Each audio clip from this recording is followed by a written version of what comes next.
What's up, guys? Carolina Jackpot time coming at you. Friday morning, that means it's May 27th, 2022.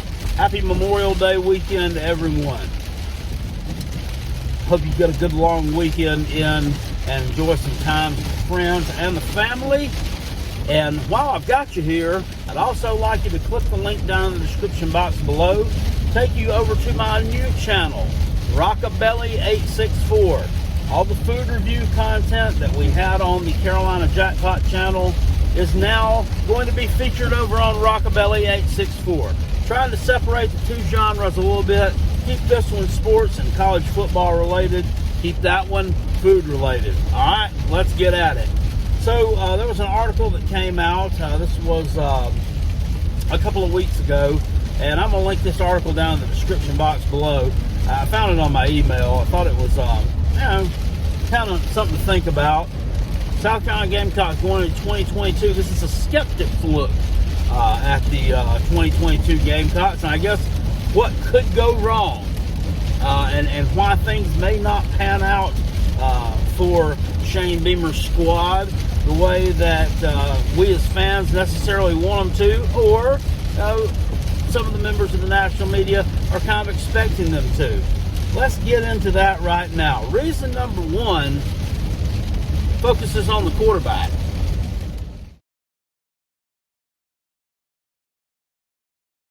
Yeah, so Spencer Rattler can't do it himself.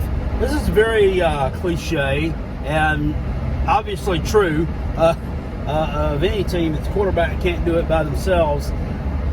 My thing with him is, but the skill positions, in my opinion, at South Carolina have gotten better since Will Muschamp left. Have they gotten necessarily more productive? No. But in overall, as far as talent level, I think we've taken a tremendous step forward in that aspect. The problem is, a lot of these guys are coming in from other schools. You got Austin Stoner, the tight end from Oklahoma. You got Juice Wells, wide receiver, coming in from James Madison. You got Christian Bill Smith, running back, 1,000-yard rusher from Wake Forest coming in. So my thing is, how is Rattler as far as a leader? Specifically, how is he going to oversee the cohesion of these guys together into a team? And we can't see that cohesion take place after the Georgia game. We can't see that cohesion take place after we lose to Kentucky. That cohesion has to take place right now in the summer. It's got to take place before that team sets foot on the practice field for fall camp. Because we got to lay the foundation early. Because right out of the gate, right off the muscle, the schedule is tough. You're going to Arkansas week 2, which is a very good team. Has surprised me, quite frankly.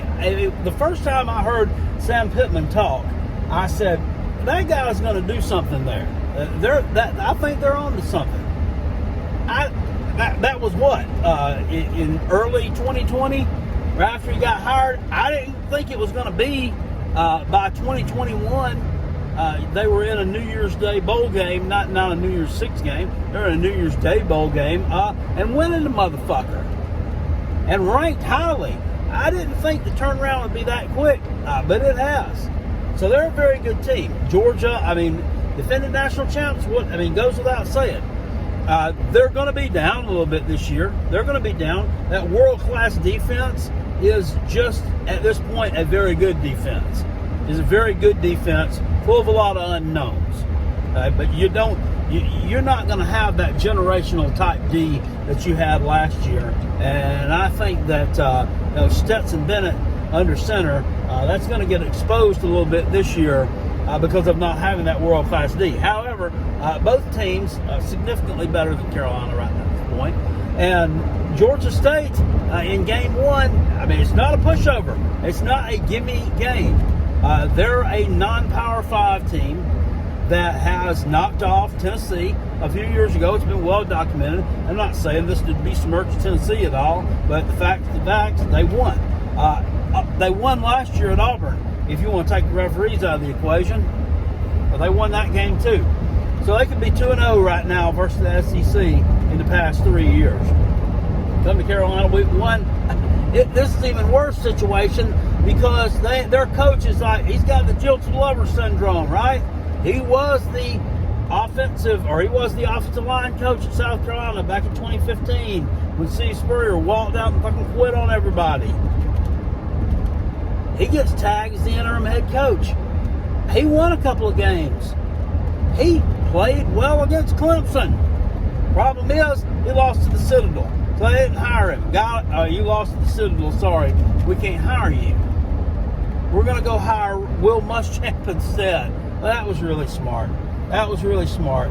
You could have gotten this guy for a third of the price that you paid to that overrated, overbloated clown, and he'd probably still be the head coach and probably still be building. Anyway, you didn't. You chose not to. But you lost to the Citadel. You know, Sparky Woods lost to the Citadel back in 1990. They didn't cut his strings, not for a few more years. It's maddening to me. He's going to come in with a chip in his shoulder.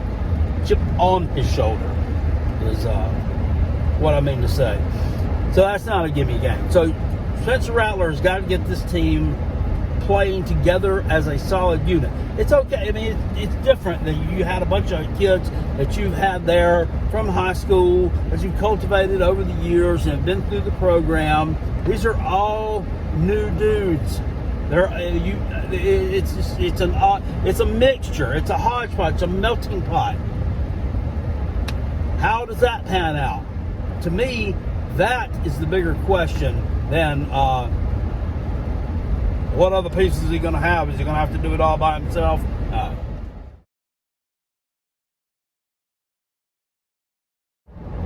Is the offensive line still going to have issues?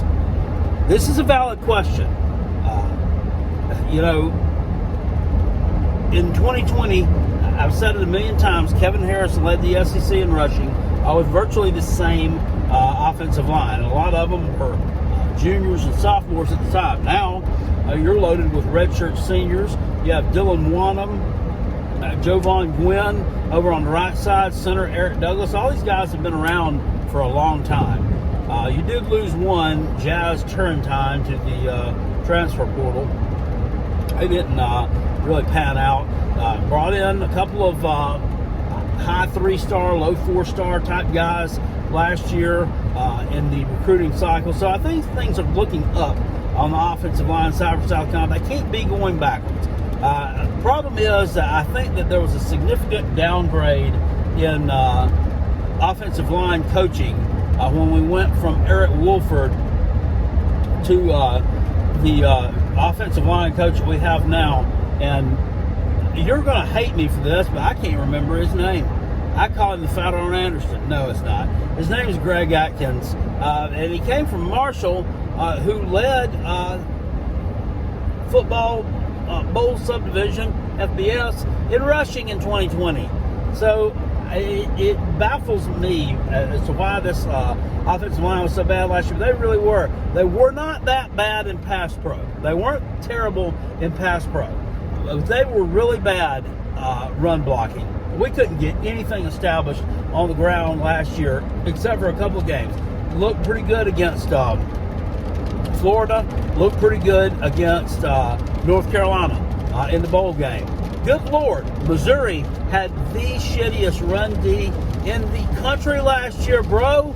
For the first half of the year, bro, they had the worst run defense in the country. South Carolina could not run the fucking ball against Missouri. Makes no sense. So that's one that's up in the air. But if I had my druthers, I say they're going to be improved, and I say that Spencer Rattler will be okay behind this offensive line. People that with just blinders on just look and say it's South Carolina and their offense performed poorly last year. No, they weren't that terrible in pass protection. Where they were terrible was run blocking. So if we can pass protect this year, Spencer Rattler will be okay. The run game,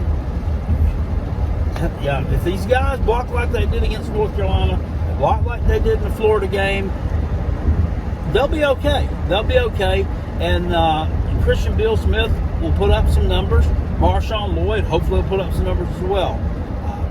That's the big unknown to me, the run blocking.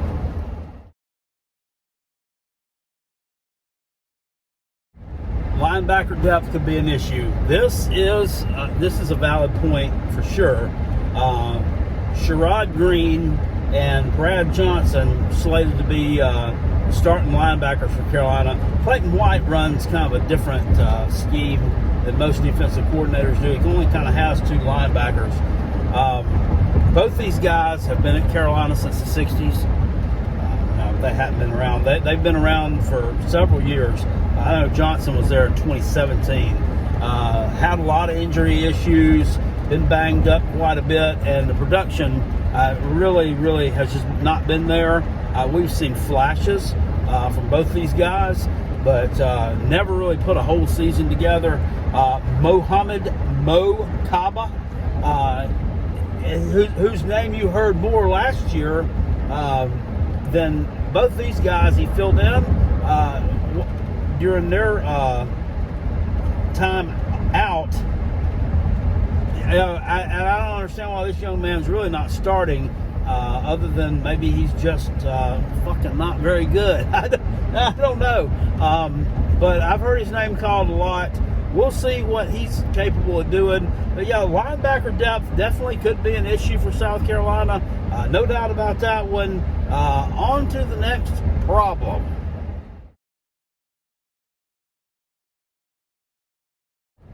Wide receiver depth could be an issue. Now, this one I take issue with. I don't think wide receiver depth is going to be an issue. You've got Josh Vann coming back. South Carolina's also found another playmaker there in Juice Wells, the guy from James Madison. You have Marion Brown, also from Georgia Tech, another transfer who's been there, who did a few decent things last year. Got some other young guys out there on the outside. Also bringing Jaheim Bell, who plays tight end. He plays a little receiver. He plays a little bit of everything. Looked like a Heisman candidate last year in the game against North Carolina in the Duke's Mayo Bowl. So I don't think, and you also got to throw Austin Stoner in there, the tight end from Oklahoma. That's not a wide receiver, but it's someone who can catch the ball. I don't think that wide receiver depth is necessarily going to be the issue. I think the issue may be, are these guys going to perform?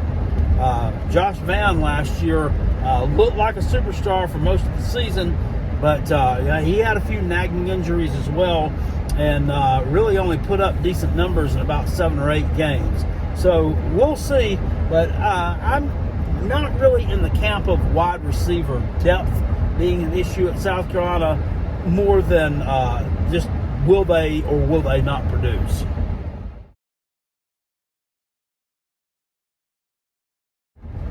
Who's going to emerge as the feature back? I don't really know that that's an issue either. I don't know that's really a problem. The fact that you have several players who could be potentially your feature back is a good thing. That's, to me, not a bad thing. Christian Bill Smith, who transfers over from Wake Forest, guy rushed for over 1,000 yards last year. Now, he ran in a different type of offense at Wake Forest, which is a lot different than what he's going to run out in South Carolina. Honestly, that's a different offense, though, than you're going to see anywhere. It looks like coming out of spring, Marshawn Lloyd, the junior from out of Maryland, is going to be the nod at starting running back. Marshawn, of course, injured in the first practice, I believe it was, of the 2020 season. Subsequently didn't play all year. Last year, played a decent amount, but never really got it going. I think that the after effects of that injury were lingering, and maybe he was kind of a little bit ginger. Maybe wasn't quite 100% all year long. This year, it looked really good in the spring game, so we'll see. But either one of those two guys could be the feature back, in my opinion. Juju McDowell, the little guy, the 5'9", little burst of speed from out of Leesburg, Georgia.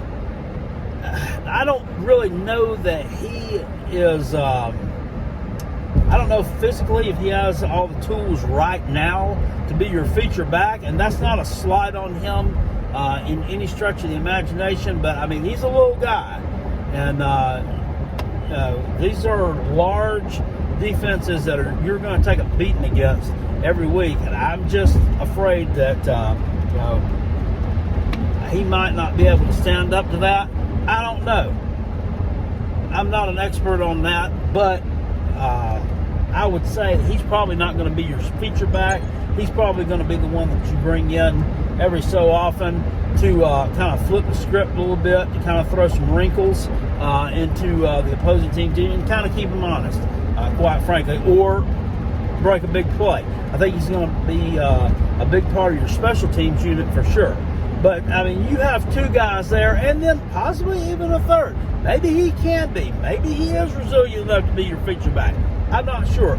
But you've got guys there that could be the feature back, so not knowing which one of them it's going to be, I don't think it's necessarily a problem.